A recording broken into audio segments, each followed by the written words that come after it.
സിനിമയിൽ വിലക്ക് നേരിട്ടു എന്ന് പറയുകയാണ് സംവിധായക സൗമ്യ സദാനന്ദൻ. നടിക്ക് പണം വാഗ്ദാനം ചെയ്ത് സെക്സ് ആവശ്യപ്പെട്ടത് ചോദ്യം ചെയ്തതിനാൽ അപ്രഖ്യാപിത വിലക്കുണ്ടായെന്ന് സൗമ്യ ഫേസ്ബുക്കിൽ വ്യക്തമാക്കി.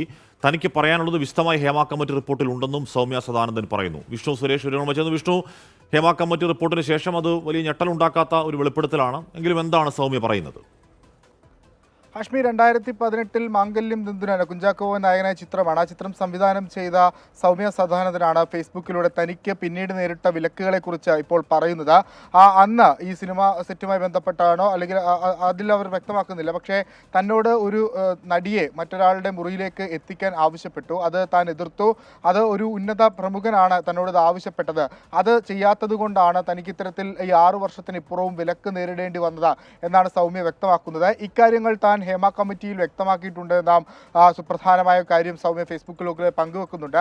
സൗമ്യയെ നമ്മൾ കോൺടാക്ട് ചെയ്യാൻ ശ്രമിക്കുന്നുണ്ട്. പക്ഷേ ഒരു പ്രതികരണം ഇതുവരെ ലഭ്യമായിട്ടില്ല. ഒരു പക്ഷേ അവർ ഹേമ കമ്മിറ്റി റിപ്പോർട്ടിൽ നൽകിയ അല്ലെങ്കിൽ ഹേമ കമ്മിറ്റി കമ്മീഷന് മുമ്പിൽ നൽകിയ പരാമർശങ്ങൾക്ക് അപ്പുറത്തേക്കോ പ്രതികരണത്തിന് തയ്യാറാകുമെന്ന് ഈ ഘട്ടത്തിൽ നമ്മൾ പ്രതീക്ഷിക്കുന്നുമില്ല. എന്തായാലും ഈ ഹേമ കമ്മിറ്റി റിപ്പോർട്ട് പുറത്തു വന്നതിന് പിന്നെ ഇത്തരത്തിലുള്ള വെളിപ്പെടുത്തലുകൾ തുടർച്ച വരികയാണ്. അത് ലൈംഗിക ചൂഷണം മാത്രമല്ല, തൊഴിൽ നിഷേധവും ഈ മേഖലയിൽ സ്ത്രീകൾ വലിയ ശക്തമായി നേരിടുന്നുണ്ട് എന്നുള്ളതാണ് സൗമ്യയുടെ വെളിപ്പെടുത്തൽ വ്യക്തമാക്കുന്നത്. ഹാഷ്മി, ഓക്കെ, വിഷ്ണുവാണ് വാർത്തയുടെ വിവരങ്ങൾ നൽകിയത്.